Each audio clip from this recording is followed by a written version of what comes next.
তো Realme C53 মোবাইলে side back সিস্টেমটিকে কিভাবে অন করবেন আজকের এই ভিডিওতে আমি আপনাদেরকে দেখাতে চলেছি। তো আপনাদের যদি আগের মতন নিচের দিকে নেভিগেশন বার থাকে তো সেটিকে কিভাবে পরিবর্তন করে আপনারা সাইড ব্যাক সিস্টেমটিকে অন করবেন আজকের এই ভিডিওতে আমি আপনাদেরকে দেখিয়ে দেবো। তাই আপনারা ভিডিওটি শুরু থেকে শেষ পর্যন্ত দেখতে থাকবেন। তো চলুন আজকের এই ভিডিওটি শুরু করা যাক। তো চলে এলাম মোবাইলের স্ক্রিনে। তো রিয়েলমি C53 মোবাইলে যদি নিচের দিকে নেভিগেশন বার হয়ে থাকে তাহলে কিভাবে আপনারা সাইড ব্যাক নেভিগেশন বারটিকে অন করবেন দেখে নিন। সবার প্রথমে আপনারা কি করবেন, আপনাদের মোবাইলে যে সেটিংস অ্যাপটি রয়েছে সেই সেটিংস অ্যাপটিকে ওপেন করবেন।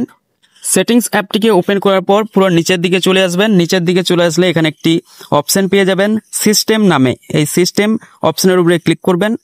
সিস্টেম অপশনের উপরে যখনই ক্লিক করে দেবেন এরকম একটি ইন্টারফেস আপনার সামনে চলে আসবে। তো এখানে যে গেস্ট টু রেস্ট লেখাটি রয়েছে এই গেস্ট টু রেস্ট লেখাটির উপরে ক্লিক করে দেবেন। তো গেস্ট টু রেস্ট লেখাটির উপরে যখনই ক্লিক করে দেবেন এরকম একটি ইন্টারফেস আপনার সামনে চলে আসবে। তো উপরের দিকে যে অপশনটি দেওয়া রয়েছে নেভিগেশন মোড, এই নেভিগেশন মোড অপশনের উপরে ক্লিক করবেন। নেভিগেশন মোড অপশনের উপরে যখনই ক্লিক করবেন এরকম একটি ইন্টারফেস আপনার সামনে চলে আসবে।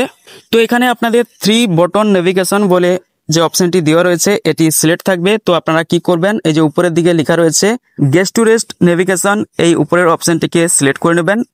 উপরের অপশনটিকে যখনই সিলেক্ট করে নেবেন আপনাদের মোবাইলে কিন্তু নিচের দিকে যে নেভিগেশন বারটি ছিল সেটি কিন্তু চলে যাবে এবং সাইড নেভিগেশন বারটি চালু হয়ে যাবে। এখন দেখতে পাচ্ছেন আপনারা আমি কিন্তু সাইড নেভিগেশন বার থেকে কিন্তু ব্যাক করতে পারছি। তো এইভাবেই কিন্তু আপনারা রিয়েলমি C53 মোবাইলের সাইড ব্যাক নেভিগেশন বারটিকে চালু করতে পারবেন। তো ভিডিওটি যদি ভালো লাগে থাকে অবশ্যই ভিডিওতে একটা লাইক করবেন, আর আপনি যদি আমার ইউটিউব চ্যানেল নতুন হয়ে থাকেন অবশ্যই আমার ইউটিউব চ্যানেলটিকে সাবস্ক্রাইব করে রাখবেন। তো আজকের এই ভিডিওটি এখানেই শেষ করলাম, আবার দেখা হবে পরবর্তী ভিডিওতে। ভালো থাকবেন, সুস্থ থাকবেন।